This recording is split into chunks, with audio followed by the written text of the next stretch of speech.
Hello students, welcome to the economics class. Let's take a quick review.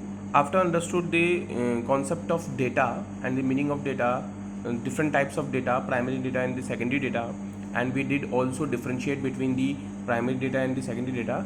Now we are going to be discuss uh, what are the method to collect the primary data. As we can say, there are different statistical method or the technique to collect the primary source of data, है ना. How many sources we have to collect the primary data? Now here let's begin. You can say statistical method also, or the modes. Mode you can say technique, tool to collect the primary data. Now there are 4 method to collect the primary data. The first one is direct personal investigation. Second one is indirect oral investigation. Third one, information from local sources or the correspondence. And the fourth one, information through the questionnaire and the schedule. Here, in the fourth point, information through the questionnaire and schedule through the mail and through the enumerator method also. यहाँ पर हमने क्या कहा है कि ये questionnaire and schedule जो है उसके बारे में हम आपको डिफरेंस भी बताएंगे, और ये कलेक्ट कैसे होता है. हम मेल के थ्रू भी करते हैं, इलेक्ट्रॉनिक मेल के थ्रू भी हम कलेक्ट करते हैं क्वेश्चनर्स, और थ्रू दी इन्यूमिनेटर. हम आपको बताएंगे कि इन्यूमिनेटर कौन है, क्या है, ये आगे हम इस वीडियो में बताएंगे. तो ये आज का जो टॉपिक है हमारा, different method to collect the primary data. Now the first one is primary direct personal investigation. देखिए डायरेक्ट पर्सनल इन्वेस्टिगेशन होता क्या है, कुछ नहीं है, बहुत सिंपल है, आप सरल शब्दों में समझ लीजिए. डायरेक्ट पर्सनल इन्वेस्टिगेशन का मतलब ये होता है जो रिसर्चर कंडक्ट कर रहा है इन्वेस्टिगेशन, वो डायरेक्टली क्या करता है, कॉरेस्पॉन्डेंट के पास जाके उससे इन्फॉर्मेशन कलेक्ट करता है. That is called direct personal investigation. इसमें फेस टू फेस कम्युनिकेशन होता है ना. तो यहाँ पर ये if I am doing PhD, ठीक है, अब मैं क्या कर रहा हूँ, PhD कर रहा हूँ, तो मैं किसी टॉपिक में क्या कर रहा हूँ, रिसर्च कर रहा हूँ, शोध कर रहा हूँ. तो मुझे क्या करना है, कुछ डेटा कलेक्ट करने हैं, कुछ लोगों से सवालात करने हैं, क्वेश्चंस करना है. तो मैं क्या करूँगा, डायरेक्टली पर्सनली जाके क्या करूँगा, मैं उनसे क्वेश्चन पूछूंगा, उनके पॉइंट ऑफ व्यू जानूंगा, उनके रेस्पॉन्स को मैं कलेक्ट करूँगा अपनी स्टडी के लिए. ठीक है, तो ये क्या हुआ, मेरा डायरेक्ट पर्सनल इन्वेस्टिगेशन हुआ, सिंपल. अब देखिए डायरेक्ट पर्सनल इन्वेस्टिगेशन क्या होता है. It is the method to collect the data personally by the investigator those who are conducting the research. Okay, personally by the investigator from the informant. कहाँ से collect कर रहा है, इन्फॉर्मेंट से, जो आपको इन्फॉर्मेशन दे रहा है. Is a person those who giving you the information regarding the topic. Investigator can establish direct relation with the person from whom the information is to be obtained.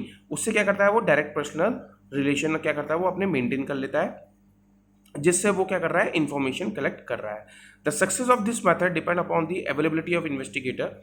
He and she should be diligent, efficient, impartial and the tolerant. ये कुछ features होने चाहिए, कुछ features puzzles होने चाहिए, या कुछ skills उसके पास होनी चाहिए जो क्या कर रहा है, डेटा कलेक्ट कर रहा है. That is we are talking about the investigator should possess certain skills, like diligent होना चाहिए, है ना, एफिशिएंट होना चाहिए, अपने आप में नॉलेजेबल होना चाहिए, स्किल्ड होना चाहिए, know the different languages also, है ना, इम्पार्शियल होना चाहिए, कोई उसमें भेदभाव नहीं करना है अपनी स्टडी से रिलेटेड. ओके, और टॉलरेंट पावर उसके पास होनी चाहिए. तो ये सारी चीज़ें उसमें हमने कहा कि क्वालिटीज़ होनी चाहिए. these are the, you can say, factors also which are very essential at the time of collecting the data from the informant. Now this method is suitable in the following way. अब इसके suitability क्या है, suitability मतलब कि ये method क्यों suitable है. अब देखिए इसका पहला पॉइंट है, क्या बोलता है, when the field of investigation is limited not very large. अगर जब आपकी फील्ड जो है, आपका इन्वेस्टिगेशन जो एरिया है वो अगर स्मॉल है, तब ये आपके लिए क्या है, ईजी रहेगा, मोस्ट सुटेबल रहेगा. क्यों, क्योंकि you can easily cover up all the informant with in a time, है ना. अगर आपका क्या है, इन्वेस्टिगेशन एरिया बहुत बड़ा है, then it can not be easy to collect the information from each element, because it take time, it take cost, it take efforts also. So that's why the first point is when the field of investigation is limited. Now the second one, when the greater degree of accuracy and the originality of data is required.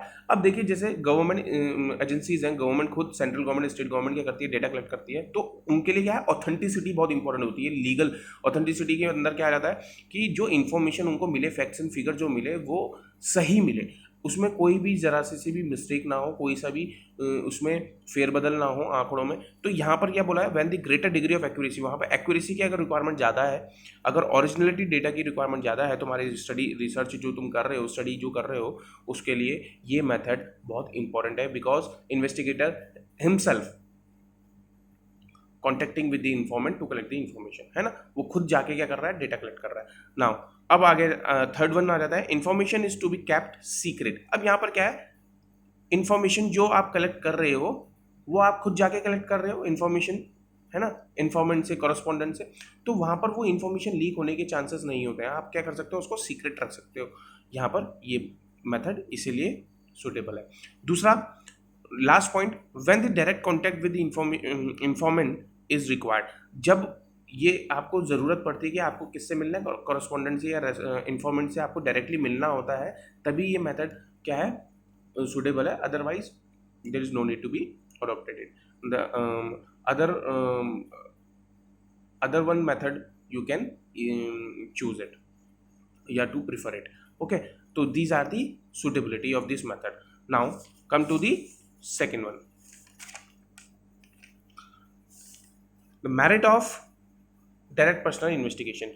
Now we are going to be discuss the merits, है ना. हर एक method के हम merit and demerit जरूर पढ़ेंगे, तभी आपको समझ में आएगा at the end which method is more suitable for you to adopt, to choose for collecting the data. Now the merit क्या है आपके डायरेक्ट पर्सनल इन्वेस्टिगेशन के. देखिए सबसे पहले मेरिट तो यही है कि आपको हाई डिग्री ऑफ एक्यूरेसी देता है, ओरिजिनलिटी देता है ना, यहाँ पर ये प्रूफ हो जाता है. सेकेंड है, the main advantage of this method is the high degree of accuracy. ये आप एक पॉइंट में भी लिख सकते हैं, अलग अलग भी लिख सकते हैं, because the data is to be collected by personally. The third one is it is more reliable method because less chance of error. यहाँ पर क्या है, जो रिसर्चर है, जो इन्वेस्टिगेटर है, वो खुद कलेक्ट कर रहा है, तो एरर होने के चांसेस कम है, because he know what he want the information from the informant. वो क्या चाहता है, क्या इन्फॉर्मेशन उसको निकालनी है, वो वही क्वेश्चंस उससे पूछेगा, अननेसेसरी क्वेश्चंस वो पूछेगा ही नहीं, एरर उसमें होंगे ही नहीं. Next, direct person investigation method also help to the investigator to collect the data and other related information as well. तो यहाँ पर क्या होता है, डायरेक्ट पर्सन इन्वेस्टिगेशन जब आप मिलते हो, डायरेक्टली आप जब किसी इन्फॉर्मेंट से मिलते हो, तो आप अपने स्टडी से रिलेटेड तो डेटा कलेक्ट कर रहे हैं, मगर उससे रिलेटेड जो डेटा है वो भी आप कलेक्ट कर सकते हैं. तो ये एक इसकी मेरिट है. Now the come to the fifth point, there is a fair degree of uniformity in the data. Fair degree of uniformity मतलब कि जो डेटा आप कलेक्ट कर रहे हो वो क्या है, फेयर है और एक समान है. एक समान मतलब कि वहाँ पर वेरिएशंस नहीं है. अगर वेरिएशंस होंगे तो वो डेटा तो आपका पहले से ही क्या है, गलत है ना, और स्टडी जो आप कर रहे हो उसका कंक्लूजन भी क्या आएगा, रॉन्ग निकलेगा, वो भी उसमें वेरिएशंस होंगे. You can not be take the decisions on the basis of the conclusion, whatever the conclusion drawn it. So that's why there is a fair degree of accuracy और the uniformity in the data. This is the merit of direct personal investigation. Now the last point is this method is more flexible because investigator can always make necessary adjustment. जब आप directly किसी person से मिलते हो, चाहे वो पढ़ा लिखा है, चाहे वो लिटरेट है या इलिटरेट है, you can easily adjust according to the requirement. आप उस समय क्या करते हो, उसके हिसाब से ही लैंग्वेज चेंज कर सकते हो, उसके हिसाब से ही क्वेश्चंस भी पूछ सकते हो, उसके हिसाब से आप उसकी फीलिंग्स के, उसके एक्सप्रेशंस को आप समझ सकते हो, या उसकी नॉलेज को आप समझ सकते हो, तो उसके हिसाब से क्या है आप एडजस्टमेंट कर सकते हो. तो ये मेथड, ये इसके क्या है, मेरिट्स है. Now come to the next one, demerits. अब इसके क्या है, लूप होल्स क्या है, ड्रॉबैक्स क्या है, ये भी हमें जानना ज़रूरी है. पहला पॉइंट है इसमें, it is not suitable in the case of wide area investigation because it become very difficult to cover all each and every element. जब बड़ी इन्वेस्टिगेशन एरिया होता है, बहुत बड़ा इन्वेस्टिगेशन एरिया होता है, तो उसमें आप हर एक को कवर अप नहीं कर सकते हो, तो इसीलिए ये मेथड उस समय सुटेबल नहीं है. नाउ सेकेंड पॉइंट, कभी कभी क्या होता है, जो इन्वेस्टिगेटर होता है वो खुद ही पर्सनल बायस हो जाता है किसी फेवरेटिज्म आ जाता है, किसी के प्रति फेवरेटिज्म आ जाता है, या अपनी स्टडी के थ्रू वो क्या करता है, अजम्पशन कर लेता है, कुछ चीज़ें वो अज्यूम खुद ही कर लेता है, उसको पता भी नहीं होता। तो this method is highly personal biased of the investigator. जो भी इन्वेस्टिगेटर कलेक्ट कर रही है, चाहे आप किसी के थ्रू इन्वेस्टिगेटर कलेक्ट करवा रहे हो या आप खुद जा रहे हो, तो वहाँ पर क्या था, पर्सनल बायस होने के चांसेस होते हैं, भेदभाव जिसको हम बोलते हैं। Okay, this method is more expensive in terms of cost, time and efforts, वो आपको पता है। ठीक, next, there is a chance of wrong conclusion because it cover small area of investigation. क्योंकि आप क्या करते हैं, जैसे जब हम स्टडी करते हैं किसी चीज़ में, जब आप एरिया ही आपने क्या कर रखा है, बहुत लिमिटेड ले रखा है, तो उसमें जो भी आप डेटा कलेक्ट करेंगे वो भी क्या होगा, लिमिटेड ही आएगा। तो जितना कम होगा उतना ही एरर ज़्यादा निकलेगा। तो एरर की बात करें तो रॉन्ग कंक्लूजन निकलने के चांसेस बहुत ज़्यादा होते हैं। आपका कोई कंक्लूजन सही नहीं निकलेगा, क्यों, because you cover very less number of element, है ना। तो ये सारी चीज़ें क्या है, हमारे मेरिट्स एंड डीमेरिट्स हैं किसके, डायरेक्ट पर्सनल इन्वेस्टिगेशन के। Now come to the second method of collecting the primary data. The second method is indirect oral investigation. Indirect oral investigation क्या होता है, आपको इसमें देखो सुनने से ही क्लियर हो रहा होगा। इनडायरेक्ट मतलब कि आप डायरेक्ट नहीं मिल रहे हो, इनडायरेक्ट मिल रहे हो, किसी के थ्रू मिल रहे हो, ठीक है। ओरल इन्वेस्टिगेशन, अब यहाँ पर क्या था, it is a method by which information is obtain not from the person regarding to whom the information is needed. It is collected orally from the person who are expected to possess the information. These these other person are known as witnesses. जो अलग दूसरे लोग हैं, आप क्या कर सकते हो, उनसे भी डेटा कलेक्ट कर सकते हो। आपको जरूरी नहीं है कि आप क्या करो, इन्फॉर्मेंट से ही डेटा कलेक्ट कर रहे हो, तो उनको हम क्या बोलते हैं, विटनेसेस बोलते हैं। तो for example, data related to the economic condition of worker may be collected from their employers rather than the worker themselves. तो यहाँ पर मैंने बोला कि आपको किसी वर्कर की, एम्प्लॉय की वर्किंग कंडीशन के बारे में जानना है, या उसकी सैलरी के बारे में जानना है, या उसका जॉब सेटिस्फेक्शन के बारे में पूछना है, तो आपको ज़रूरी नहीं है कि आप वर्कर से जाके पूछें।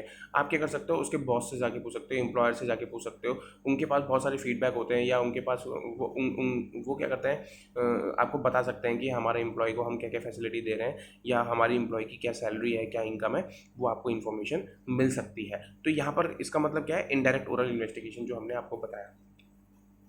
This method is suitable in the following cases. कौन कौन से फॉलोइंग केसेस हैं, इसमें हम बताते हैं। When the field of investigation is relatively large, जब बहुत बड़ी आपकी इन्वेस्टिगेशन एरिया होता है, तो आप डायरेक्टली वर्कर को ना पूछ के आप क्या करते हो, उससे या इवन किसी विटनेसेस से, या आप किसी सम अदर पर्सन से आप क्या करते हो, इन्फॉर्मेशन कलेक्ट कर लेते हो। इन the case when the direct person contact not possible with the informant. अब ये मेथड तब भी सुटेबल है आपके लिए जब आप किसी से डायरेक्टली कांटेक्ट में नहीं आ सकते हो। जब आप डायरेक्टली कांटेक्ट ही नहीं कर सकते हो, तो आप क्या करते हो, दूसरे से कलेक्ट कर लेते हो इन्फॉर्मेशन। तो ये मेथड तब भी आपके लिए सुटेबल है।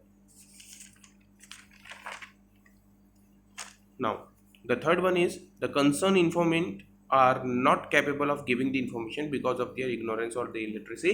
तो हमने बोला कि जो कंसर्न है आपका इन्फॉर्मेंट, वो इलिटरेट है, वो उसको वो इग्नोर कर रहा है, तो at that time it become very easy to collect the information from the some other person.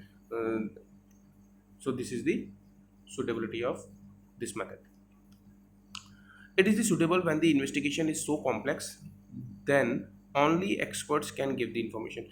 Then the only experts can give the information का मतलब यहाँ पर ये है कि जब आपका स्टडी प्रॉब्लम, जो इन्वेस्टिगेशन एरिया है, बहुत कॉम्प्लेक्स है, बहुत टिपिकल है, बहुत क्योज है, इसमें सोफिस्टिकेटेड, मतलब कि बहुत ज़्यादा कन्फ्यूजन क्रिएट करने वाला इन्वेस्टिगेशन है, तो उसमें आपके एक्सपर्ट्स की एडवाइस चलती है, ना कि एक लेमन जनरल पर्सन से आप क्या पूछ सकते हो, उसकी राय पूछ सकते हो। तो वहाँ पर एक्सपर्ट्स की राय पूछी जाती है। जैसे आपने देखा होगा, बहुत सारे टॉपिक हमारे इकोनॉमिक कंडीशन से रिलेटेड होते हैं, तो वहाँ पर एक्सपर्ट्स होते हैं, इकोनॉमिक्स एक्सपर्ट्स आते हैं, वहाँ पे हमारी इकोनॉमी के बारे में चर्चा होती है कि जिस तरह से हो रहा है, जैसे कोरोना हमारे देश में फैल रहा है, तो एक्सपर्ट्स की एडवाइस होगी कि किस तरह से हम अपनी इकोनॉमी को फिर से क्या कर सकें, ट्रैक में ला सकें, फिर से हम अपनी इकोनॉमी को बूम कर सकें। तो वो बहुत सारे एक्सपर्ट्स के एडवाइस को आप कंसिडर करोगे, ना कि एक जनरल लेमन की के व्यूज़ को कंसिडर करोगे। तो उस केस में ये मेथड भी इस तरह से फॉलो किया जाता है या अडॉप्ट किया जाता है। अब आ जाते हैं इसके मेरिट्स। मेरिट्स क्या हैं? देखिए एडवांटेजेस क्या होंगे। It help to cover wide area of investigation. अब इनडायरेक्ट ओरल इन्वेस्टिगेशन है, तो आप क्या कर सकते हो, ज़्यादा से ज़्यादा लोगों को कवर कर सकते हो, है ना। नेक्स्ट है, it is less expensive than the as compare to the direct personal investigation.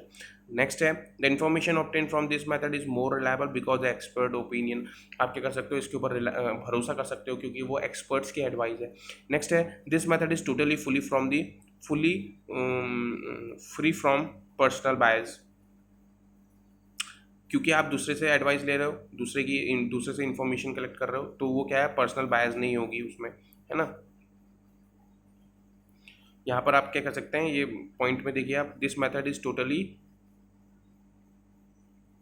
Free fully free from totally fully free from personal bias. Okay, यहाँ पर आपको थोड़ा सा एडजस्टमेंट करना पड़ेगा। Now the last one it is a simple to collect the data.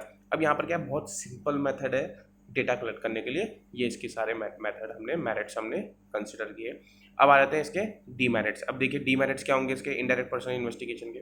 सोचिए, there is a possibility of personal bias of the witnesses giving the information. अब यहाँ पर जो आप इंफॉर्मेशन कलेक्ट कर रहे हो वो आपको गलत इन्फॉर्मेशन भी दे सकता है।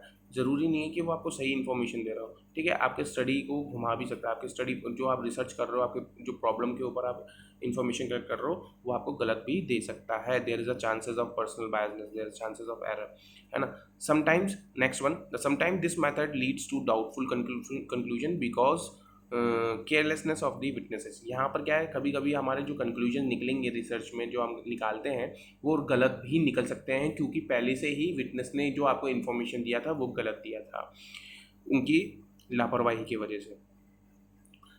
अब आ जाता है third one, sometimes it is relatively less accurate because information obtained from some other person. अब यहाँ पर क्या है, समटाइम्स क्या बोला हमने, डीमेरिट्स में देख लेते हैं। लेस एक्यूरेट होता है, कम लेस रिलायबल होता है, because of information obtain from the some other person, there is a chances of misleading, है ना। तो वो आपको भटका भी सकता है आपके स्टडी से। तो यहाँ पर ये चांसेस हैं जो आपको सोच के चलने पड़ेंगे, समझ के चलने पड़ेंगे। यहाँ पर हमने क्या बोला, यहाँ पर हमने अभी तक आपको दो मेथड बता दिए हैं, डायरेक्ट पर्सनल इन्वेस्टिगेशन और indirect oral investigation. Now we later on we will be discuss the rest of the other method to collect the primary data.